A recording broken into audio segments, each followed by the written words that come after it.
بسم اللہ الرحمن الرحیم۔ السلام علیکم۔ 100 برائیاں مٹا دینے والا کلمہ۔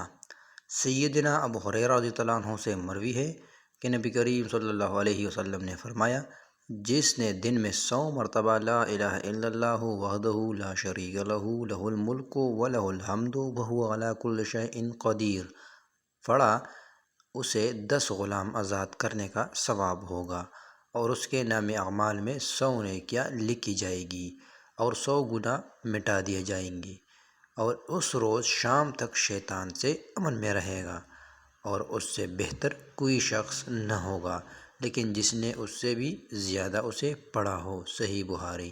ناظرین، ویڈیو پسند آئی ہو تو ویڈیو کو ضرور لائک کیجیے، ساتھ میں چینل کو سبسکرائب کیجیے۔ شکریہ۔